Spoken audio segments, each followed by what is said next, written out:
Welcome back to Academic Reaction 2024 by Abacus Academy.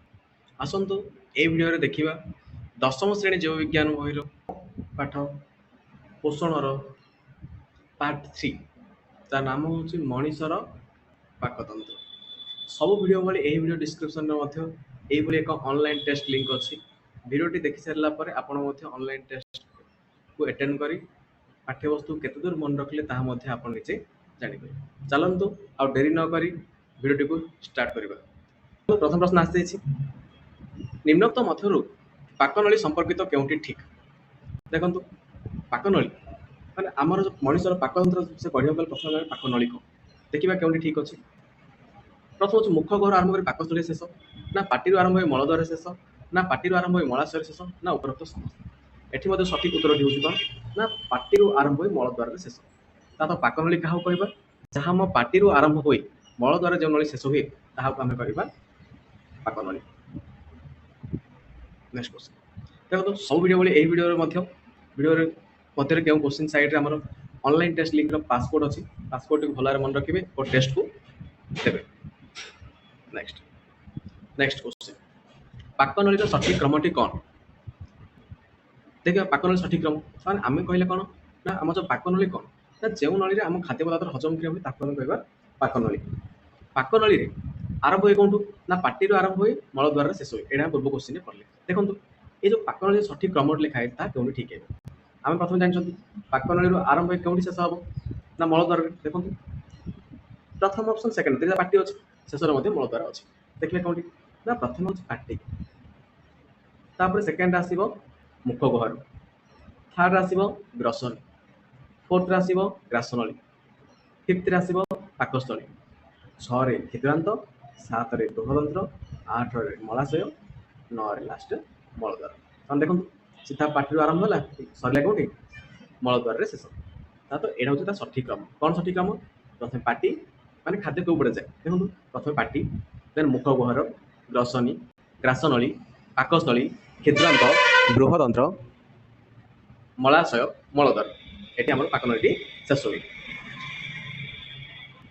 ଆମେ ସମସ୍ତେ ଜାଣିଥିବା ଆମେ ବସିକି ଖାଆନ୍ତୁ, ଶୋଇକି ଖାଆନ୍ତୁ କି ଡେଇଁ ଡେଇଁକି ଖାଦ୍ୟ ଖାଆନ୍ତୁ, କେବେ ମଧ୍ୟ ପାକସ୍ଥଳୀ ଆମେ ଯାହା ପାଟି ବାଟେ ଗ୍ରହଣ କଲେ ମଧ୍ୟ ସେ ପାକନଳୀ ଦେଇ ଆମ ପାକସ୍ଥଳୀକୁ ଯାଏ।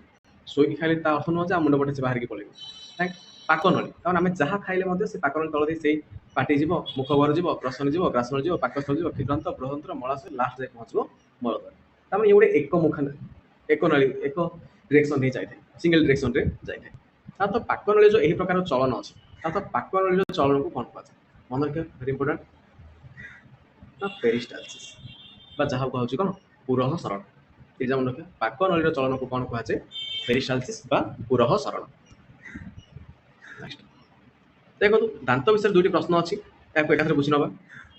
ଦେଖନ୍ତୁ ଆମର ପାଟିରେ ସମୁଦାୟ ଦାନ୍ତ କେତୋଟି ଅଛି? ଆମେ କହିବା ଜଣେ ବୟସ୍କ ବ୍ୟକ୍ତିଙ୍କର 32ଟି ଦାନ୍ତ ଅଛି। କେତୋଟି? 32ଟି। ଆମେ ଜାଣିଛେ ଗୋଟେ ମଣିଷର ଦୁଇଟି ମାଡ଼ି ଅଛି, ଗୋଟେ ଉପର ମାଡ଼ି ଆଉ ଗୋଟେ ତଳ ମାଡ଼ି। ଯଦି ଟୋଟାଲ 32ଟି ଦାନ୍ତ ଅଛି, 2 ଭାଗ କରିଦେବା, କେତୋଟି ଦାନ୍ତ ଆସିଲା? 16। ତାମାନେ ଉପର ମାଡ଼ିରେ ବି 16, ତଳ ମାଡ଼ିରେ ବି 16। ଯେଉଁ 16ଟି ଦାନ୍ତ ଅଛି ସେମାନଙ୍କର କାର୍ଯ୍ୟଧାରା ମଧ୍ୟ ଅଲଗା ଅଲଗା। ଦେଖନ୍ତୁ କର୍ତ୍ତନ ଦାନ୍ତ କେତୋଟି ଅଛି ନା 4ଟି। ପ୍ରଥମ 1 2 3 4। ପ୍ରଥମ ଯେଉଁ ଏଇ 4ଟି ଦାନ୍ତ ତାକୁ ଆମେ କହିଥାଉ କ'ଣ ସାଧାରଣ ଭାବେ କର୍ତ୍ତନ ଦାନ୍ତ। କେଉଁ ଦାନ୍ତ? କର୍ତ୍ତନ। ଯେମିତି ଉପରେ 4ଟା ଅଛି ତଳେ ମଧ୍ୟ କେତେଟା ହେବ? 4ଟି। ତାପରେ ଦେଖିଥିବେ ପାଟି ସାଧାରଣତଃ ଟିକେ ଉଚ୍ଚା ଟାଇପ୍ର ଗୋଟେ ଦାନ୍ତ ଦୁଇଟି ରହିଥାଏ, ଏପଟ ସାଇଡ୍ ଗୋଟେ, ଏପଟ ସାଇଡ୍ ଗୋଟେ, ପୁଣି ଏଥିରେ ମଧ୍ୟ ଏପଟ ସାଇଡ୍ ଗୋଟେ, ଏପଟ ସାଇଡ୍ ଗୋଟେ। ସେଇଟାକୁ କୁହାଯାଏ ଶ୍ୱାନ ଦାନ୍ତ। ଶ୍ୱାନ ଦାନ୍ତ ବା ଅନ୍ୟ ନାମ ହେଉଛି କ'ଣ? ଛେଦକ ଦାନ୍ତ। ତା ତ କର୍ତ୍ତନ ଦାନ୍ତ ରହିଛି ଆମର କେତୋଟି? 4ଟି। ତାପରେ ଦୁଇଟା ଯେଉଁ ଲମ୍ବା ଲମ୍ବା ଦାନ୍ତ କଥା କହିଲି ସେଟା ହେଉଛି ଶ୍ୱାନ ଦାନ୍ତ ବା ଯୋଉଟା ରହିଛି କେତୋଟି? ପ୍ରତି ମାଡ଼ିରେ 2ଟି। ମନେ ରଖିବା ପ୍ରତି ମାଡ଼ିରେ କର୍ତ୍ତନ ଦାନ୍ତ ହେଉଛି 4 ପ୍ଲସ୍ ଶ୍ୱାନ ଦାନ୍ତ ହେଉଛି 2 ପ୍ଲସ୍ ସର୍ବଣ ଦାନ୍ତ। ତାହେଲେ ଚୋବାଇବା ଦାନ୍ତ ଅଛି କେତେଟା? 4ଟି। ତାମାନେ ଏପଟେ 2ଟି, ଏପଟେ 2ଟି, ସେ ହେଇଗଲା ପ୍ରତି ମାଡ଼ିରେ 4। ପୁଣି ଲାଷ୍ଟ ପେଷଣ ଦାନ୍ତ। ପେଷଣ ଦାନ୍ତ କେତୋଟି ଅଛି ନା ପେଷଣ ଦାନ୍ତ ଅଛି 6ଟି। କେତୋଟି? 6ଟି। ତାହେଲେ କଳ ଦାନ୍ତ 1 2 3, ଏପଟେ ମଧ୍ୟ 1 2 3, 6ଟି ପ୍ଲସ୍ 6। ହିସାବ କରିବା ବର୍ତ୍ତମାନ ଦେଖନ୍ତୁ, ପ୍ରଥମ କହିଥିଲି ପ୍ରତି ମାଢ଼ିରେ ମାନେ ଯେଉଁ ୱାନ୍ ସାଇଡ୍ ତଳ ପଟେ ନହେଲେ ଉପର ପଟେ କର୍ତ୍ତନ ଦାନ୍ତ ହେଲା କେତୋଟି? 4ଟି। ସ୍ଥାନାନ୍ତ ହେଲା କେତୋଟି? ଦୁଇଟି ପ୍ଲସ୍ ଚର୍ମଣାନ୍ତ ହେଲା 4ଟି ପ୍ଲସ୍ ପେଷଣାନ୍ତ ହେଲା 6ଟି। ଟୋଟାଲ କେତେ ହେଲା ଦେଖନ୍ତୁ 4 2 6 4 10 6 16 ତାମାନେ ପ୍ରତି ମାଢ଼ିରେ 16ଟି ଦାନ୍ତ ଅଛି।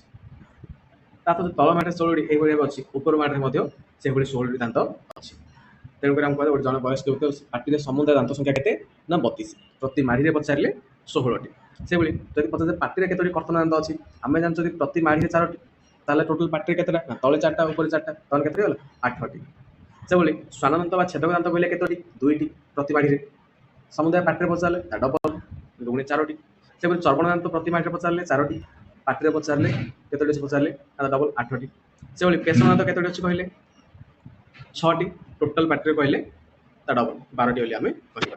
ତେଣୁକରି এই କୋଶ୍ଚିନ୍ଟା ଆନ୍ସର ଗୁଡ଼ିକ ଆମେ ଦେଖି ଚାହିଁକି ଦେବା। ପ୍ରତି ମାଢ଼ିରେ କହିଲେ ବୁକ୍ରେ ଯାହା ସେତିକି ଲେଖିବ, କିନ୍ତୁ ପାଟିରେ ପଚାରିଲେ ତା ଡବଲ କରି ଲେଖିବା ପାଇଁ ଚେଷ୍ଟା କରିବ। ନେକ୍ସଟ ଏପଟେ ମୁଖ ଭାଗରେ ରହିଥିବା ଆଉ ଏକ ଅଂଶ ଯୋଉଟା ହେଉଛି କ'ଣ? ଜିଭ। ଜିଭର କାର୍ଯ୍ୟ କ'ଣ? ଦେଖିବା ଅପସନ୍ ପଡ଼ିବ। କଥା କହିବାରେ ସାହାଯ୍ୟ କରେ।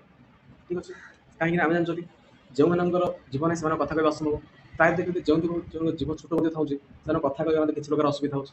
ନେକ୍ସଟ ସ୍ୱାଦ ବାରିବାରେ ମଧ୍ୟ ସାହାଯ୍ୟ କରେ, ଇଏ ବି ଠିକ୍ ଅଛି। ଯଦି ଜୀଭ ସାହାଯ୍ୟରେ ଆମେ ଯେକୌଣସି ଖଟା ମିଠା ସବୁ ସ୍ୱାଦ ପାରିପାରୁଛନ୍ତି ବା ଜାଣିପାରୁଛନ୍ତି। ଆଉ ଗୋଟେ କାର୍ଯ୍ୟ ମଧ୍ୟ ଅଛି, ଖାଦ୍ୟକୁ ଚୋବାଇବା ବେଳେ ଦାନ୍ତ ନିକଟରେ ପହଞ୍ଚାଇବା କାର୍ଯ୍ୟ ମଧ୍ୟ କରିଥାଏ ଜିଭ। ତାମାନେ ଏଇଟା ବି ଠିକ୍ ଅଛି। ତା ସଠିକ ଉତ୍ତର ହେଉଛି କୋଉଟା? ନା ଉପରୋକ୍ତ ସମସ୍ତ। ତାମାନେ ଜୀଭର କାର୍ଯ୍ୟ କ'ଣ? ବେଳେବେଳେ 1 କିମ୍ବା 2 ମାର୍କରେ ଆସିପାରେ। କଥା କହିବାରେ ସାହାଯ୍ୟ କରିପାରେ, ସ୍ୱାଦ ବାରିବାରେ ସାହାଯ୍ୟ କରିପାରେ ଏବଂ ଖାଦ୍ୟକୁ ଚୋବାଇବା ବେଳେ ଦାନ୍ତ ନିକଟରେ ପହଞ୍ଚାଇବାରେ ମଧ୍ୟ ସାହାଯ୍ୟ କରେ।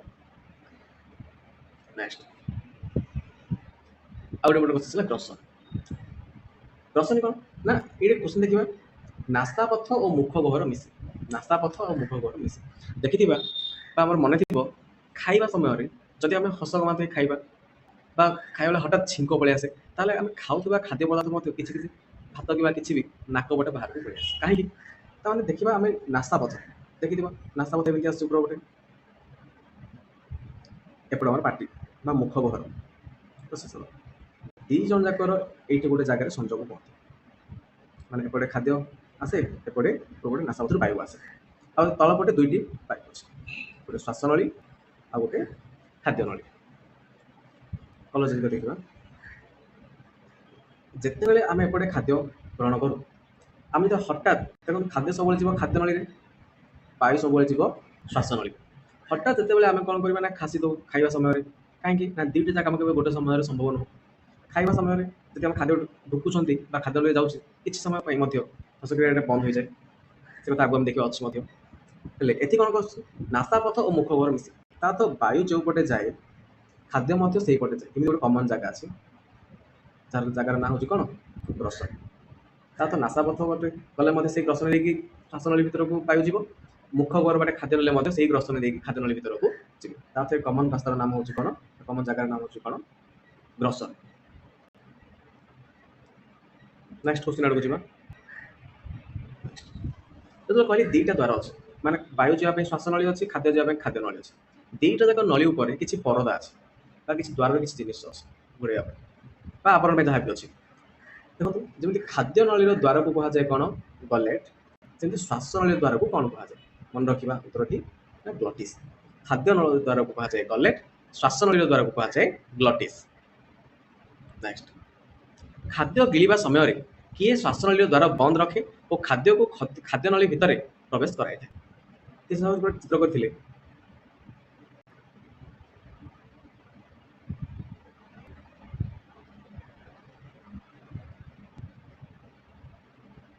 ଦେଖନ୍ତୁ ଭାବିନ୍ତୁ ଏଇଟା ଆମର ପାଟି, ଏଇଟା ଦାନ୍ତ, ଗୋଟେ ଯାହା ବି ଜିଭ ଅଛି, ଉପରେ ଗୋଟେ ଆମର କ'ଣ ଅଛି? ଶ୍ୱାସନଳୀ। 2ଟା ଯାକ ଜାଗା ପାଇଁ ଏକ କମନ ଦ୍ୱାର ହେଉଛି ଗ୍ରସନ। ଭାବନ୍ତୁ ଏଇଟା ହେଉଛି ତମର ନାସାପଥ, ଇଏ ହେଉଛି ମୁଖ ଗହ୍ୱର।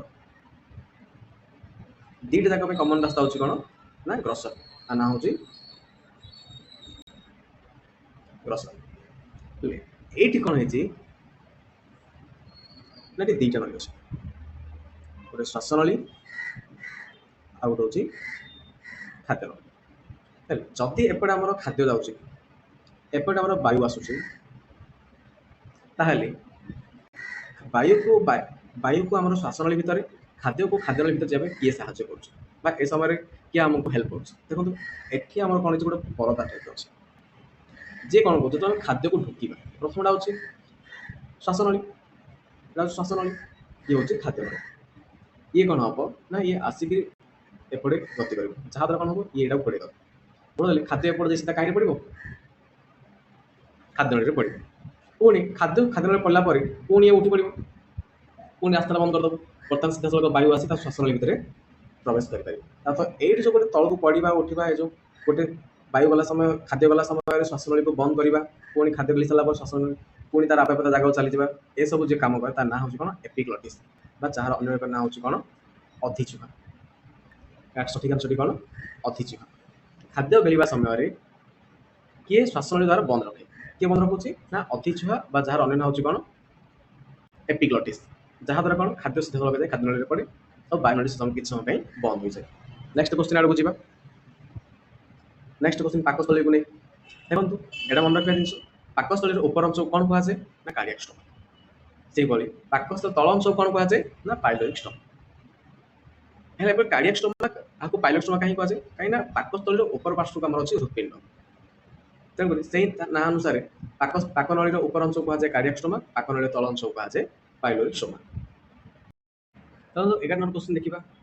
ପାଇଲୋରିକ୍ ଷ୍ଟୋମା ଶେଷରେ ଥିବା ମୁଦ୍ରିକା ଆକାରର ମାଂସପେଶୀ ବା ଅବରୋଧକୁ କ'ଣ କୁହାଯାଏ? ଦେଖିବା ପାଇଲୋରିକ୍ ଷ୍ଟୋମା କ'ଣ। ପୂର୍ବ କ୍ୱେଶ୍ଚିନ୍ରେ ପଢ଼ିଲେ ପାଇଲୋରିକ୍ ଷ୍ଟୋମା କ'ଣ, ପାକସ୍ଥଳୀର ତଳ ଅଂଶକୁ କୁହାଯାଏ ପାଇଲୋରିକ୍ ଷ୍ଟୋମା।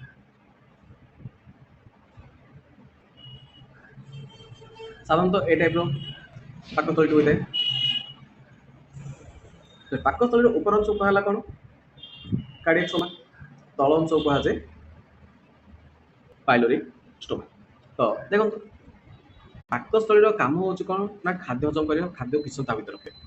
ଯଦି ଏଇ ରାସ୍ତାରେ ସିଧାସଳଖ ଏମିତି ଖୋଲା ରହିବ, ତଳପଟେ ଯଦି ଏମିତି ଖୋଲା ରହିବ, ତାର ତ ଦରକାର ପଡ଼ିଲେ ଏଠୁ ଖାଦ୍ୟ ଜୀର୍ଣ୍ଣ ନ ହୋଇକି ମଧ୍ୟ ଦରକାର ପଡ଼ିଲେ ବାହାରକୁ ସେ ଚାଲିଯାଇପାରେ। ତେଣୁକରି ଏଠି କ'ଣ ଅଛି ନା ପାଇଲୋରିକ୍ ଷ୍ଟୋମାକ୍ର ଶେଷରେ କିଛି ମୁଦ୍ରାକାର ଏମିତି ପେଶୀ ଟିସୁ ଅଛି, କିଛି ମାଂସପେଶୀ ଟାଇପ୍ର ଅଛି ମୁଦ୍ରିକା ଆକାର, ଯାହାଦ୍ୱାରା କ'ଣ ନଳୀଟା କିଛି ସମୟ ବନ୍ଦ ରଖିବା, ଯାହାଦ୍ୱାରା କ'ଣ ଏଇ ଭିତରେ କିଛି ଖାଦ୍ୟ ଯେଉଁ ଖାଇଥିବା ଖାଦ୍ୟ ପଦାର୍ଥ ଗୁଡ଼ିକ ଏ ଭିତରେ ଏମିତି ରହିଯାଏ କିଛି ସମୟ, ଯାହାଦ୍ୱାରା ଏଥିରୁ ନିର୍ଗତ ହେଉଥିବା ଏନ୍ଜାଇମ୍, ଲବଣାମ୍ଳ, ଯାହା କିଛି ଦ୍ୱାରା ଖାଦ୍ୟ ପଦାର୍ଥ ଗୁଡ଼ିକ ଭଲସେ ହଜମ ହୋଇପାରେ। ପୁଣି ଯେତେବେଳେ ହଜମ ପ୍ରକ୍ରିୟା ଚାଲିଥିବ ପାକସ୍ଥଳୀରୁ ପୁଣି ଖାଦ୍ୟ ପଦାର୍ଥ ଗୁଡ଼ିକ କ'ଣ ହେବ ନା ଯେତେବେଳେ ଏଠି ଚାପ ପଡ଼ିବ, ଯାହାଦ୍ୱାରା କ'ଣ ଏଠୁ ପୁଣି କିଛି ଖାଦ୍ୟ ପଦାର୍ଥ ବାହାରକୁ ଯିବ। ହେଲେ ଆମର କ୍ୱେଶ୍ଚିନ୍ ହେଉଛି କ'ଣ ନା ଯେଉଁ ମୁଦ୍ରିକା ଆକାର ଏଠି ଯେଉଁ ଅଛି ଏଯାକ, ଏଗୁଡ଼ିକ ନାମ କ'ଣ ମନେ ରଖିବା, ତାର ନାମ ହେଉଛି କ'ଣ ନା ପାଇଲୋରିକ୍ ସ୍ପିଣ୍ଟର। ପାଇଲୋରିକ୍ ଷ୍ଟୋମା ଶେଷରେ ଥିବା ମୁଦ୍ରିକା ଆକାର ମାଂସପେଶୀ ବା ଅବରୋଧର ନାମ ହେଉଛି କ'ଣ, ପାଇଲୋରିକ୍ ସ୍ପିଣ୍ଟର, ଯିଏକି କିଛି ସମୟ ଖାଦ୍ୟକୁ ପାକସ୍ଥଳୀରେ ରଖିବାରେ ସାହାଯ୍ୟ କରେ, ଯାହାଦ୍ୱାରା ଆମ ଖାଦ୍ୟ ପଦାର୍ଥ ଠିକ୍ ହଜମ ହୋଇପାରିବ। ତ ନେକ୍ସଟ କ୍ୱେଶ୍ଚିନ୍କୁ ଯିବା। ନିମ୍ନୋକ୍ତ କେଉଁଟି କ୍ଷୁଦ୍ରାନ୍ତର ଅଂଶ? କ୍ଷୁଦ୍ରାନ୍ତର ଅଂଶ କ'ଣ, ତିନୋଟି ଅଂଶ ଅଛି ଆମେ ଜାଣିଛନ୍ତି। ପ୍ରଥମ ଅଂଶକୁ କୁହାଯାଏ ଗ୍ରହଣୀ, ଦ୍ୱିତୀୟ ଅଂଶକୁ କୁହାଯାଏ ଜେଜୁନମ୍, ତୃତୀୟ ଅଂଶକୁ କୁହାଯାଏ ଇଲିୟମ୍। ତାର ତ ତିନିଟା ହେଉଛି କ୍ଷୁଦ୍ରାନ୍ତର ଅଂଶ। ତାର ସଠିକ୍ ଉତ୍ତର ହେଉଛି ଉପରୋକ୍ତ ସମସ୍ତ। କ୍ଷୁଦ୍ରାନ୍ତର ଅଂଶ ଗୁଡ଼ିକ ହେଉଛି କ'ଣ, ଗ୍ରହଣୀ, ଜେଜୁନମ୍, ଇଲିୟମ୍। ପ୍ରଥମ ଅଂଶ ଗ୍ରହଣୀ, ଦ୍ୱିତୀୟ ଅଂଶ ଜେଜୁନମ୍, ତୃତୀୟ ଅଂଶ ଇଲିୟମ୍। ସେହିପରି ବୃହତନ୍ତ୍ରର ମଧ୍ୟ ତିନୋଟି ଅଂଶ ଅଛି। ପ୍ରଥମ ଅଂଶର ନାଁ କ'ଣ, ସିକମ୍, ଦ୍ୱିତୀୟ ଅଂଶର ନାଁ କୋଲନ୍, ଲାଷ୍ଟ ତୃତୀୟ ଅଂଶର ନାଁ ହେଉଛି ମଳାଶୟ। ତାହେଲେ ଆର ମଧ୍ୟ ସଠିକ୍ ଉତ୍ତର ହେଉଛି ଉପରୋକ୍ତ ସମସ୍ତ। ନେକ୍ସଟ କ୍ୱେଶ୍ଚନ୍, ଭର୍ମିଫର୍ମ ଆପେଣ୍ଡିକ୍ସ ଶରୀରରେ କେଉଁଠି ଅବସ୍ଥିତ? ଆମେ ମନେ ରଖିବା ଆପେଣ୍ଡିକ୍ସଟି କେଉଁଠି ଅଛି ନା କ୍ଷୁଦ୍ରାନ୍ତର ଶେଷ ହୋଇଥିବ, ପୁଣି ବୃହତନ୍ତ୍ରର ଆରମ୍ଭ ହୋଇଥିବ। କ'ଣ କହିଲେ, କ୍ଷୁଦ୍ରାନ୍ତର ଶେଷ ହୋଇଥିବ, ବୃହତନ୍ତ୍ରର ଆରମ୍ଭ ହୋଇଥିବ। ଠିକ୍ ସେହି ଜାଗାରେ ଆମର କ'ଣ ଅଛି ନା ଆପେଣ୍ଡିକ୍ସଟି ଅଛି। ବର୍ତ୍ତମାନ କୁହନ୍ତୁ କ୍ଷୁଦ୍ରାନ୍ତର ଶେଷ ଅଂଶ, ତାହେଲେ ତୃତୀୟ ଅଂଶର ନାଁ କ'ଣ ନା ଆମେ ଜାଣିଛନ୍ତି କ୍ଷୁଦ୍ରାନ୍ତର ତୃତୀୟ ଅଂଶର ନାଁ ହେଉଛି ଇଲିୟମ୍। ସେଭଳି ଯେଉଁଠି କ୍ଷୁଦ୍ରାନ୍ତର ଶେଷ ହୋଇଛି ସେଇଠି ବୃହତନ୍ତ୍ର ଆରମ୍ଭ ହୋଇଛି, ତାର ବୃହତନ୍ତ୍ରର ପ୍ରଥମ ଅଂଶର ନାଁ କ'ଣ, ସିକମ୍। ତାମାନେ ଏହାର ସଠିକ୍ ଆନ୍ସର ହେଉଛି କ'ଣ, ଇଲିୟମ୍ ଓ ସିକମ୍ର ମିଳନସ୍ଥଳୀ। ଏଥିରେ କ'ଣ ଅଛି ଆମର, ଭର୍ମିଫର୍ମ ଆପେଣ୍ଡିକ୍ସ। ନେକ୍ସଟ କ୍ୱେଶ୍ଚନକୁ ଯିବା। ମନୁଷ୍ୟ ଶରୀରରେ ଥିବା ଅବଶେଷାଙ୍ଗର ନାମ କ'ଣ? ଏବେ ହିଁ କହିଲି କ'ଣ ନା ଭର୍ମିଫର୍ମ ଆପେଣ୍ଡିକ୍ସ। ନେକ୍ସଟ, ମୁଖ ଗୁହରରେ କେତେ ଯୋଡ଼ା ଲାଳ ଗ୍ରନ୍ଥି ଅଛି? ଆମର ମୁଖ ଗୁହର ଯେଉଁ ଅଛି ସେଠାରେ କେତେ ଯୋଡ଼ା ଲାଳ ଗ୍ରନ୍ଥି ଅଛି ନା 3 ଯୋଡ଼ା। ଯେଉଁଠୁ କ'ଣ କ୍ଷରଣ ହୁଏ, ଲାଳ କ୍ଷରଣ ହୁଏ। ଆଉ ଲାଳର କେଉଁ ଏଞ୍ଜାଇମ୍ ଅଛି ଜାଣିଛନ୍ତି ଆପଣମାନେ, କ'ଣ ଅଛି, ଡାୟାଲିନ୍, ସ୍ତମ୍ଭ ମିଳନ। ବର୍ତ୍ତମାନ ଦେଖିବା କିଛି କ୍ୱେଶ୍ଚିନ୍ ଲାଳ ଗ୍ରନ୍ଥିକୁ ନେଇ ଅଛି, ଏପଟେ ସେ କେଉଁଠୁ କ୍ଷରିତ ହୁଏ। ଆଚ୍ଛା, ବର୍ତ୍ତମାନ କୁହନ୍ତୁ ପ୍ରଥମ କ୍ୱେଶ୍ଚିନ୍, ଲାଳ ଗ୍ରନ୍ଥିରେ କେଉଁ ଏନ୍ଜାଇମ୍ ଅଛି? ଲାଳ ଗ୍ରନ୍ଥିରେ ଅଛି, ଆମେ ଠିକ୍ ଜାଣିଛନ୍ତି, ଉତ୍ତର ହେଉଛି କ'ଣ ନା ଲାଳ ଗ୍ରନ୍ଥିରେ କ'ଣ ଅଛି? ଟାଇଲିନ୍ ବା ଲାଳ ଗ୍ରନ୍ଥିରୁ ଟାଇଲିନ୍ ନିର୍ଗତ ହୁଏ। ସେହିପରି ଜଠର ଗ୍ରନ୍ଥିରୁ ଯେଉଁ କ୍ଷରିତ ଯାଏ କ'ଣ କ'ଣ ଅଛି ନା ତାର ଅଛି କ'ଣ ନା ଲବଣାମ୍ଳ, ପେପ୍ସିନ୍ ଓ ଲାଇପେଜ୍ ଅଛି। କୁହନ୍ତୁ ଯକୃତ ଯେଉଁ ପାଚନ ସହିତ ତା ସେଥିରେ କ'ଣ ଅଛି? ଯକୃତରୁ କ'ଣ ନିର୍ଗତ ହୁଏ? ପିତ୍ତରସ। ସେଭଳି ଅଗ୍ନାଶୟରୁ ଅଗ୍ନାଶୟ ରସ, ଆନ୍ତ୍ରିକ ଗ୍ରନ୍ଥିରୁ ଆନ୍ତ୍ରିକ ରସ। ତାମାନେ ଆମର ଯେଉଁ ମୁଖ୍ୟତଃ 5ଟି ପାକ ଗ୍ରନ୍ଥି ଅଛି, ସେ ପାକ ଗ୍ରନ୍ଥିରେ କ'ଣ କ୍ଷରିତ ହୁଏ ଏଠାରେ ଅଛି। ଲାଳ ଗ୍ରନ୍ଥିରୁ କ୍ଷରିତ ହେଉଛି କ'ଣ? ଟାଇଲିନ୍ ଏନ୍ଜାଇମ୍। ଜଠର ଗ୍ରନ୍ଥିରୁ କ'ଣ ହେଉଛି? ଲବଣାମ୍ଳ ହେଉଛି, ତା ସହିତ ପେପ୍ସିନ୍ ଓ ଲାଇପେଜ୍ ଏନ୍ଜାଇମ୍ ଗୁଡ଼ିକ ମଧ୍ୟ ନିର୍ଗତ ହେଉଛି। ଯକୃତରୁ କ'ଣ ନିର୍ଗତ ହେଉଛି ନା ଯକୃତରୁ ପିତ୍ତରସ, ଅଗ୍ନାଶୟରୁ ଅଗ୍ନାଶୟ ରସ, ଆନ୍ତ୍ରିକ ଗ୍ରନ୍ଥିରୁ ଆନ୍ତ୍ରିକ ରସ ନିର୍ଗତ ହେଉଛି। ଯେଉଁ 5ଟି ଗ୍ରନ୍ଥିର ନାଁ କୁହାଗଲା, ସେଥିମଧ୍ୟରୁ ପାକସ୍ଥଳୀର ସର୍ବବୃହତ ଗ୍ରନ୍ଥିର ନାମ କ'ଣ? ପାକସ୍ଥଳୀ ନୁହଁ, ମନୁଷ୍ୟର ଶରୀରର ସର୍ବବୃହତ ଗ୍ରନ୍ଥିର ନାମ କ'ଣ ନା ସଠିକ୍ ଉତ୍ତର ହେଉଛି ଯକୃତ। ମନେ ରଖିବା ଏହାକୁ। ନେକ୍ସଟ କ୍ୱେଶ୍ଚିନ୍, କେଉଁ ଗ୍ରନ୍ଥିକୁ ମିଶ୍ରିତ ଗ୍ରନ୍ଥି କୁହାଯାଏ? ଏହାକୁ ମନେ ରଖିବା। ଏହାର ସଠିକ୍ ଉତ୍ତର ହେଉଛି କ'ଣ? ଅଗ୍ନାଶୟ। ମନୁଷ୍ୟର ସବୁଠୁ ବୃହତ ଗ୍ରନ୍ଥିର ବୃହତ ଗ୍ରନ୍ଥିର ନାମ କ'ଣ? ଯକୃତ। ମିଶ୍ରିତ ଗ୍ରନ୍ଥିର ନାମ ହେଉଛି ଅଗ୍ନାଶୟ। ଏପଟେ କ୍ୱେଶ୍ଚିନ୍ ଦେଖିବା, ଅଗ୍ନାଶୟକୁ ଆମେ କାହିଁକି ମିଶ୍ରିତ ଗ୍ରନ୍ଥି କହିବା? କାହିଁକି ନା ଅଗ୍ନାଶୟରୁ କ'ଣ କ୍ଷରିତ ହୁଏ ନା ଉଭୟ ଏନ୍ଜାଇମ୍ ମଧ୍ୟ କ୍ଷରିତ ହୁଏ, ହର୍ମୋନ୍ ମଧ୍ୟ କ୍ଷରିତ ହୁଏ। ତେଣୁ ଏହାକୁ କୁହାଯାଏ କ'ଣ ନା ମିଶ୍ରିତ ଗ୍ରନ୍ଥି। ଅଗ୍ନାଶୟକୁ ନେଇ ପୁଣି ଏକ ପ୍ରଶ୍ନ, ଅଗ୍ନାଶୟ ରସରେ କେଉଁ କେଉଁ ଏନ୍ଜାଇମ୍ ରହିଛି? ଆମେ ଜାଣିଛନ୍ତି କ'ଣ ନା ଆଗ୍ନାଶୟ ଆମାଇଲେଜ୍, ଆଗ୍ନାଶୟ ପ୍ରୋଟିଏଜ୍, ଅଗ୍ନାଶୟ ଲାଇପେଜ୍ ମଧ୍ୟ ନିର୍ଗତ ହୁଏ। ତେଣୁକରି ସଠିକ୍ ଉତ୍ତର ହେଉଛି କ'ଣ? ଉପରୋକ୍ତ ସମସ୍ତ। ନେକ୍ସଟ, ଖାଦ୍ୟ ହଜମର ବିଭିନ୍ନ ପ୍ରକ୍ରିୟା ଗୁଡ଼ିକ କ'ଣ? ବର୍ତ୍ତମାନ ଗଲେ ଆମେ ଖାଦ୍ୟ ଖାଇଲେ ପାଟିରୁ ଆରମ୍ଭ ମଳଦ୍ୱାର ଶେଷ ଗଲା ହାରି, ପୁଣି ଲାଷ୍ଟରେ ମଳତ୍ୟାଗ କରିଦେଉଛନ୍ତି। ତା ତ ଭିତରେ କ'ଣ କ'ଣ ପ୍ରକ୍ରିୟା ହେଉଛି ଦେଖନ୍ତୁ, ଯାହାକି ଆମର ସାଧାରଣତଃ ଭାବେ ମନେ ଥିବ ପୋଷଣ ସଂଜ୍ଞାରେ ବି ଏସବୁ ଗୁଡ଼ିକ ଆସିଥିଲା। ପ୍ରଥମ ହେଉଛି କ'ଣ? ଆବଶ୍ୟକୀୟ ଖାଦ୍ୟ ଗ୍ରହଣ। ପୁଣି ଯାହା ଖାଦ୍ୟ ଗ୍ରହଣ କରିଥିଲେ ତାର କ'ଣ ହେବ? ପାକକ୍ରିୟା ହେବ। ପାକକ୍ରିୟା ପରେ ସେ ଖାଦ୍ୟର କ'ଣ ହେବ? ଅବଶୋଷଣ। ଅବଶୋଷଣ ପରେ କ'ଣ ହେବ? ଆତ୍ମୀକରଣ। ଆତ୍ମୀକରଣ ପରେ କ'ଣ ହେବ? ମଳତ୍ୟାଗ। ତାମାନେ ସବୁ ଗୁଡ଼ିକ ପ୍ରକ୍ରିୟା ସିରିଏଲରେ ଆମ ଶରୀରରେ ହୁଏ। ମାନେ ତାର ସଠିକ୍ ଉତ୍ତର ହେଉଛି କ'ଣ? ଉପରୋକ୍ତ ସମସ୍ତ। ଆମେ ଖାଦ୍ୟ ଗ୍ରହଣ କରୁଛନ୍ତି, ତାର ପାକକ୍ରିୟା ହେଉଛି, ଖାଦ୍ୟର ଅବଶୋଷଣ ହେଉଛି, ପୁଣି ତାର ଆତ୍ମୀକରଣ ହେଉଛି, ପୁଣି ବର୍ଜ୍ୟବସ୍ତୁ ଯାହା ବଳିଗଲା ସେ ସବୁ ଗୁଡ଼ିକର ମଳତ୍ୟାଗ ଆମେ କରୁଛନ୍ତି। ନେକ୍ସଟ, ମୁଖ ଗୁହର। ଦେଖନ୍ତୁ ଆମେ ଯାହା ବି ଖାଦ୍ୟ ଗ୍ରହଣ କରୁଛନ୍ତି ତାହାର ମୁଖ୍ୟ 3ଟି ଖାଦ୍ୟ ହେଉଛି କ'ଣ? ଖାଦ୍ୟସାର ହେଉଛି ଶ୍ୱେତସାର, ପୁଷ୍ଟିସାର, ସ୍ନେହସାର। ତାର ତ 3ଟା ଯାକ ତ ଆମେ ଖାଇଦେଲେ। ବର୍ତ୍ତମାନ ଗୋଟେ କ୍ୱେଶ୍ଚିନ୍ ଅଛି କ'ଣ ନା ହଜମ ପ୍ରକ୍ରିୟା ଯେଉଁ ହେଉଛି ମୁଖ ଗୁହରରେ, ତା ନା ପାଟି ଭିତର ପଟେ ମୁଖ ଗୁହରରେ କେଉଁ ଖାଦ୍ୟସାରରେ ହଜମ ପ୍ରକ୍ରିୟା ଆରମ୍ଭ ହେଉଛି ଆଉ ତାହା କେଉଁଥିରେ ପରିଣତ ହେଉଛି? ମନେ ରଖିବା ନା ଆମେ ଜାଣିଛନ୍ତି ପାଟିରେ କ'ଣ ଅଛି? ଲାଳ ଗ୍ରନ୍ଥି ଅଛି। ଲାଳ ଗ୍ରନ୍ଥି କ'ଣ ବାହାରୁଛି? ଟାଇଲିନ୍। ଆଉ ସେହି ଅମ୍ଳୀୟ ପରିବେଶରେ ଆମର କ'ଣ ହେଉଛି ନା ଶ୍ୱେତସାରର ହଜମ ପ୍ରକ୍ରିୟା ଆରମ୍ଭ ହେଉଛି। ଶ୍ୱେତସାରଟା ପାଟିରେ ହିଁ କେଉଁଥିରେ ପରିଣତ ହୋଇଯିବ ନା ମାଲ୍ଟୋଜରେ ପରିଣତ ହେବ। ମନେ ରଖିବା, ମୁଖ ଗୁହରରେ କେଉଁ ଖାଦ୍ୟ ହଜମ ପ୍ରକ୍ରିୟା ଆରମ୍ଭ ହେଉଛି? କେବଳ ଶ୍ୱେତସାର। ଆଉ ଅନ୍ୟ ଖାଦ୍ୟ ଦାନ୍ତ ଦ୍ୱାରା ଛୋଟ ଛୋଟ ହୋଇପାରନ୍ତି, କ୍ଷୁଦ୍ର କ୍ଷୁଦ୍ର ହୋଇପାରନ୍ତି, କିନ୍ତୁ ହଜମ ପ୍ରକ୍ରିୟା ଷ୍ଟାର୍ଟ ହେଉଛି କାହାର? ଶ୍ୱେତସାର, ଯାହା କେଉଁଥିରେ ପରିଣତ ହୁଏ? ମାଲ୍ଟୋଜରେ। ସେକେଣ୍ଡ, ନେକ୍ସଟ କ୍ୱେଶ୍ଚିନ୍, ପାକନଳୀର କେଉଁ ଅଂଶରେ ଖାଦ୍ୟର ହଜମ ପ୍ରକ୍ରିୟା ହୁଏ ନାହିଁ? ଦେଖିଥିବା ପାଟି ପରେ ଆମର କ'ଣ ଆସୁଛି? ମୁଖ ଗୁହର, ତାପରେ ଗ୍ରସନୀ, ତାପରେ ଗ୍ରାସନଳୀ, ତା ତ ଏମିତି ସବୁ ଆମର ମଳଦ୍ୱାର ପର୍ଯ୍ୟନ୍ତ ଯାଇଛି। ଏ ମଧ୍ୟରେ କେଉଁଥିରେ ଖାଦ୍ୟର ହଜମ ପ୍ରକ୍ରିୟା ଜମାରୁ ବି ହୁଏ? ମନେ ରଖିବା, ଅପସନ୍ ଦେଖିବା, ମୁଖ ଗୁହର, ଗ୍ରାସନଳୀ ନା ପାକସ୍ଥଳୀ ନା କ୍ଷୁଦ୍ରାନ୍ତ? ନା ଉତ୍ତର ହେଉଛି କ'ଣ? ଗ୍ରାସନଳୀ। କାହିଁକିନା ଇଏ ହେଉଛି କ'ଣ? ପାଇପ ସଦୃଶ। ଇଏ ଯାହା ସବୁ କ'ଣ ଖାଦ୍ୟକୁ ନେଇକି ଖାଲି ପହଞ୍ଚାଇବା ଦାୟିତ୍ୱ ପାକସ୍ଥଳୀ ହିଁ ଗ୍ରାସନଳୀର। ଏଥିରେ କୌଣସି ଏନ୍ଜାଇମ୍ କିଛି ନାହିଁ। ବର୍ତ୍ତମାନ ପାକସ୍ଥଳୀରେ ପୁଷ୍ଟିସାର ଖାଦ୍ୟର ପରିଣତି କ'ଣ? ଆଉ ଏମିତି ପାକସ୍ଥଳୀରେ କ'ଣ କ'ଣ ଅଛି ନା ଜଠର ଗ୍ରନ୍ଥି କ'ଣ ହେଉଛି? କ'ଣ ଲବଣାମ୍ଳ। ଲବଣାମ୍ଳର କାମ କ'ଣ ନା ଖାଦ୍ୟରେ ଯାହା ବି ବ୍ୟାକ୍ଟେରିଆ ହଉ କିଛି ବି ଅଛି ଅଣୁଜୀବ ତାକୁ ମାରିବାରେ ସାହାଯ୍ୟ କରେ କିଏ? ଲବଣାମ୍ଳ। ପୁଣି ଅଛି କ'ଣ? ପେପ୍ସିନ୍। ଯେଉଁ ପେପ୍ସିନ୍ ଅଛି, ପେପ୍ସିନ୍ ଏନ୍ଜାଇମ୍ର କାମ ହେଉଛି କ'ଣ ନା ପୁଷ୍ଟିସାରକୁ ହଜମ କରିବାରେ ସାହାଯ୍ୟ କରେ। ତାହେଲେ ପାକସ୍ଥଳୀରେ ପୁଷ୍ଟିସାର କେଉଁଥିରେ ପରିଣତ କରୁଛି? ସେ ପାକସ୍ଥଳୀରେ ସେ ପରିଣତ କରୁଛି ପ୍ରୋଟିଓଜେସ୍ ଓ ପେପ୍ଟୋନରେ ପରିଣତ କରୁଛି। କାହାକୁ? ନା ପୁଷ୍ଟିସାର। ବର୍ତ୍ତମାନ ପାକସ୍ଥଳୀରେ ପୁଷ୍ଟିସାର କେଉଁଥିରେ ପରିଣତ ହୋଇଗଲା? ପ୍ରୋଟିଓଜେସ୍ ଆଉ ପେପ୍ଟୋନ୍।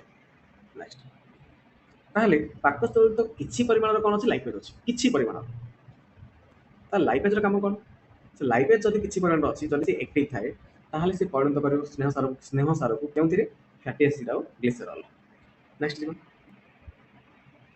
नेक्स्ट क्वेश्चन किए स्नेह सार जातीय खाद्यर अवद्रवीकरण कराई थाए मन रखिबा हेतु पित्त लवण कौन सठिक उत्तर यार पित्त लवण। बर्तमान को पित्त लवण केउठी करे पूर्व कही ना यकृत। बर्तमान क्वेश्चन यकृत आम पाकनली भितर पाकनली एक अंश कि ना ताले केउठी अछि ना पाकनली बाहर अवस्थित दुईटी जिनिस एक होची यकृत दुई होची अग्नाशय एमाने एमानकर रस गुडी जेमिति यकृतर पित्त रस आसे अग्नाशयर अग्नाशय रस आसे एई रस गुडी से आनी पाकनली भितर छाडी दे किंतु एमाने पाकनली भितर अवस्थित पाकनली अवस्थित नुहंती।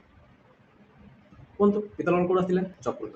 बर्तमान यकृत आसी कौन पित्त लवण तो से पित्त लवण काम कौन पित्त रसर काम कौन पित्त रसर काम होची कौन ना स्नेहसार जातीय खाद्यर अवद्रवीकरण करे। तार क्वेश्चन किए स्नेह जातीय खाद्यर अवद्रवीकरण कराई थाए आंसर होची पित्त लवण पित्त रस। नेक्स्ट श्वेतसार जातीय खाद्यर परिपाक क्रिया पर केउथिरे परिणत डायरेक्ट क्वेश्चन आमे खाउछन श्वेत जातीय खाद्य से तो माल्टोज बनितला पुनी माल्टोज पुनी तार माने श्वेत जातीय खाद्यर फाइनल प्रोडक्टटा कौन फाइनल प्रोडक्ट होची एक से ग्लूकोज नले फ्रुक्टोज नले गैलेक्टोज रे परिणत हेबो। से पुष्टिसार जातीय खाद्य परिपाक पर केउथिरे परिणत तार फाइनल प्रोडक्ट कौन मिलिबा कारण जदि एमिनो अम्ल शृंखल पुष्टिसार तैयार हुए तार तार अपोजिट क्वेश्चन जदि पुष्टिसार जातीय आम खाद्य खाइबा सेतिर हमको कौन मिलिबो ना शेषरे कौन कोथे परिणत से एमिनो अम्ल रे परिणत हेबो।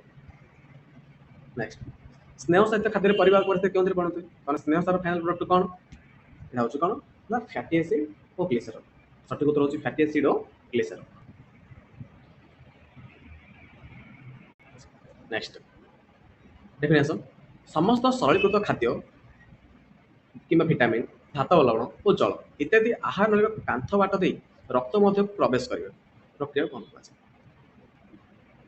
कुआ पाकनली तो आम खाद्य गति करे किंतु सही पाकनलीर कांथ बाट दे खाद्य पदार्थ गुड़िक हो विटामिन हो कि धातव लवण हो कि जल हो से गुड़िक रक्त में कौन करते प्रवेश कर ना शोषित हो जाती आम कौन कहवा डेफिनेशन मन रखा कौन कहवा अवशोषण कौन कहवा अवशोषण अवशोषण संज्ञा निकट भल भाव मन रखिए कौन समस्त सरलीकृत खाद्य विटामिन धातव लवण और जल इत्यादि आहार नलीर कांथ बाट दे रक्त मध्य को प्रवेश करने प्रक्रिया को अवशोषण कहुए।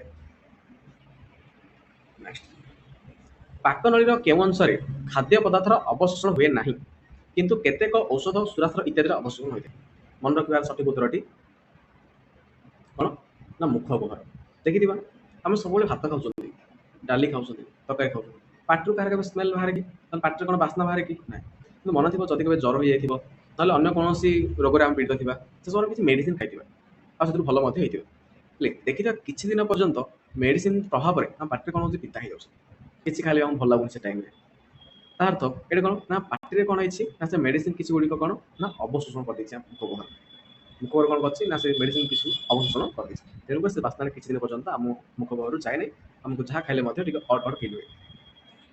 नेक्स्ट क्वेश्चन मनीष शरीर पर आवश्यक होता समस्त प्रकार सरलीकृत खाद्य पदार्थर अवशोषण प्रक्रिया मुख्यतः क्योंठि होता है मन रखा अधिकांश हुए तो पाकनली भितर कांतरे कि अधिकांश कौट हुए सठिक उत्तर क्षिद्रांतर हुए। बर्तमान कहतु बृहतंत्र कहार अवशोषण होता है मन रखा बृहतंत्र जल हुए और केतक इलेक्ट्रोलाइट्स हुए। नेक्स्ट एक संज्ञा आसला अवशोषण पर खाद्य रक्त द्वारा बाहित हो शरीर विभिन्न अंश रही कोष निकट में पहुंचे और शक्ति मोचन सहित अन्य कार्य विनियोग होता है। प्रक्रिया कौन कह देख परिपाक पाकनलीर भितर कांथ बटे से कौन ना खाद्य गला कौन आवश्यक जिन गुड़िक से ग्रहण कर शोषण कर से प्रक्रिया कौन कहल अवशोषण। बर्तमान से अवशोषित खाद्यटा रक्त द्वारा प्रभावित हो शरीर विभिन्न अंश कोष निकट में पहुंच और शक्ति मोचन अन्य कार्य से विनियोग हो प्रक्रिया कौन कहुए मन रखा आत्मीकरण ऊपर आम अवशोषण संज्ञा जाइए बर्तमान क्या संज्ञा आत्मीकरण संज्ञा। बर्तमान मल निष्कासन कार्य किपर संपादित होता है आम जो खाद्य खाते मलाशय चलीगला बर्तमान मलाशय से मल द्वारा दे किपर बाहर को निष्कासित हम देखो कह मल द्वारा चारिपटे थी संकोचन पेशीर शिथिल तार मल द्वारा जो अच्छी चारिपट जो पेशी अच्छी से कौन हम संकोचन पेशी से कौन शिथिल ना पुणी कौन हम फास्ट स्टेप गला यहाँ सेकेंड कौन हाँ पड़ो मलाशय पेशीर संकोचन जो मलाशय फुल है जहाँकि बाहर से पेशी कौन हम संकोचन हम। देन नेक्स्ट हूँ कौन ଛାଡ଼ୁଛି କ'ଣ ଉଦରୀୟ ମାଂସପେଶୀ ଓ ମଧ୍ୟସ୍ଥତାର ସଂକୋଚନ ସହ ସାମୟିକ ଶ୍ୱାସ ବିରାମ। ତାପରେ ସିରିଏଲ୍ 1, 2, 3 ତିନିଟା ଯାକ ପ୍ରକ୍ରିୟା ହେଲେ ହିଁ ସହଜରେ ମଳଦ୍ୱାର ଦେଇ ମଳ ଆମର ନିଷ୍କାସନ ହେଇପାରିବ। ପାକସ୍ଥଳୀର ଭିତର କାନ୍ଥରେ କେଉଁ ଗ୍ରନ୍ଥି ଥିବାରୁ ମାଂସ ହଜମ କରୁଥିବା ଏନ୍ଜାଇମ୍ ଆମ ପାକସ୍ଥଳୀକୁ ହଜମ କରିପାରେ ନାହିଁ। ଆମେ ମାଂସରେ ଅଧିକାଂଶ କ'ଣ ଅଛି ପୁଷ୍ଟିସାର ଅଛି, ତାକୁ ହଜମ କରୁଛି କିଏ? ପେପ୍ସିନ୍। ତ ପେପ୍ସିନ୍ ପାଖରେ ଏତିକି କ୍ଷମତା ଅଛି କ'ଣ ସେ ମାଂସକୁ ମଧ୍ୟ ହଜମ କରେ। କ'ଣ ପାଇଁ ନା ଆମେ ଯାହା ଚିକେନ୍ ହଉ କି ମଟନ୍ ହଉ ଯାହା ବି ଖାଇଥିବା ସେ ଗୋଟେ ମାଂସ ନା, ତାକୁ ହଜମ କରିବାର କ୍ଷମତା ଅଛି। ତାହେଲେ କୁହନ୍ତୁ ଆମ ପାକସ୍ଥଳୀ ମଧ୍ୟ ଗୋଟେ ମାଂସ କି ନାହିଁ, ତାହେଲେ ସେ କ'ଣ ପାଇଁ ହଜମ ହଉ? କାହିଁକି ନା ସେ ପାକସ୍ଥଳୀର ଭିତର କାନ୍ଥରେ କ'ଣ ଅଛି ମ୍ୟୁକସ୍ ଗ୍ରନ୍ଥି ଅଛି। ଆଉ ସେ ମ୍ୟୁକସ୍ ଗ୍ରନ୍ଥିରେ କ'ଣ ମ୍ୟୁକସ୍ କ୍ଷରିତ ହୁଏ, ଯାହାଦ୍ୱାରା ସେହି ଏନ୍ଜାଇମ୍ ପ୍ରଭାବରେ ନଷ୍ଟ ହୁଏ କି ମ୍ୟୁକସ୍ ଗୁଡ଼ିକ ନଷ୍ଟ ହୋଇଯାଏ। କିନ୍ତୁ ମ୍ୟୁକସ୍ ଗ୍ରନ୍ଥି କ'ଣ ସେ ନଷ୍ଟ ହେବା ପରେ ଅଟୋମେଟିକ୍ ପୁଣି ଥରେ ମ୍ୟୁକସ୍ ସୃଷ୍ଟି ହୋଇଯାଏ, ଯାହାଦ୍ୱାରା କ'ଣ ଆମ ପାକସ୍ଥଳୀରେ କିଛି ପ୍ରଭାବ ପଡ଼େ ନାହିଁ। ସେ ଗ୍ରନ୍ଥିର ନାମ କ'ଣ ନା ମ୍ୟୁକସ୍ ଗ୍ରନ୍ଥି। ଆଉ ମ୍ୟୁକସ୍ କ'ଣ ବାହାରେ ନା ମ୍ୟୁକସ୍ ବାହାରେ, ଯାହାଦ୍ୱାରା ଆମ ପାକସ୍ଥଳୀକୁ ସେ ସୁରକ୍ଷିତ ରଖିଥାଏ। ବର୍ତ୍ତମାନ କ୍ୱେଶ୍ଚନ୍, ମନୁଷ୍ୟର ପାକନଳୀର ଲମ୍ବ ପ୍ରାୟ କେତେ? ପାକନଳୀ କେଉଁଠୁ ଆରମ୍ଭ ହୁଏ? ପାଟିରୁ ଆରମ୍ଭ ସରେ କେଉଁଠି? ମଳଦ୍ୱାର। କିନ୍ତୁ ଲମ୍ବ କେତେ ମିଟର? 6 ରୁ 9 ମିଟର। ଆମ ଶରୀରରେ ଥିବା କେଉଁ ଅମ୍ଳ ଖାଦ୍ୟରେ ଥିବା କ୍ଷତିକାରୀ ବ୍ୟାକ୍ଟେରିଆକୁ ମାରିଦିଏ? କହିଥିଲେ ଯେତେବେଳେ ଖାଦ୍ୟ ଆମକୁ ପାଟି ଦ୍ୱାରା ତାକୁ ଛୋଟ ଗ୍ରାଇଣ୍ଡିଂ ଗୁଣ୍ଡ ଗୁଣ୍ଡ କରିକି ଯାହାଦ୍ୱାରା ଆମେ ଆସିଲା ପରେ ଗ୍ରାସ ନଦୀ ସାହାଯ୍ୟରେ ପାକସ୍ଥଳୀ ପଡ଼େ, ଆଉ ସେଥିରେ କ'ଣ ବାହାରେ? ଲବଣାମ୍ଳ। ଆଉ ଲବଣ କାମ କ'ଣ ନା ଖାଦ୍ୟରେ ଥିବା କ୍ଷତିକାରୀ ବ୍ୟାକ୍ଟେରିଆ ଗୁଡ଼ିକୁ ମାରିବା କାମ ହେଉଛି କାହାର? ନା ସଠିକ୍ ଉତ୍ତର ହେଉଛି କ'ଣ ନା ଲବଣାମ୍ଳ। ନେକ୍ସଟ ଅତି ସହଜ ପ୍ରଶ୍ନ, ଗ୍ଲୁକୋଜ ଏବେ କେତେ ଅଙ୍ଗାରକ ବିଶିଷ୍ଟ? ଆମେ ସମସ୍ତେ ଜାଣିଛେ ଗ୍ଲୁକୋଜର ସଂକେତ କ'ଣ? C6H12O6। ବର୍ତ୍ତମାନ କୁହନ୍ତୁ ଏଥିରେ କାର୍ବନ ବା ଅଙ୍ଗାରକ କେତୋଟି ଅଛି? ନା 6ଟି। କାରଣ ଏକ କେତେ ଅଙ୍ଗାରକ ବିଶିଷ୍ଟ ଅଣୁ? 6 ଅଙ୍ଗାରକ ବିଶିଷ୍ଟ ଅଣୁ।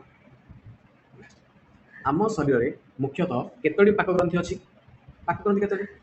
ମୁଖ୍ୟତଃ 40ଟି କ୍ୱେଶ୍ଚନ୍ ଥିଲା। ତ 40ଟା ମୋତେ ବହୁତ ଇମ୍ପୋର୍ଟାଣ୍ଟ ମନୁଷ୍ୟର ପାକନଳୀକୁ ନେଇ। ଯଦି ଭିଡ଼ିଓଟି ଭଲ ଲାଗିଥାଏ ତାହେଲେ ଲାଇକ୍, ସେୟାର, କମେଣ୍ଟ କରିବେ। ଯଦି ଭିଡ଼ିଓଟି ସବସ୍କ୍ରାଇବ୍ କରିନଥିବେ ସବସ୍କ୍ରାଇବ୍ ମଧ୍ୟ। ଭିଡ଼ିଓଟି ଶେଷ କରୁଛି।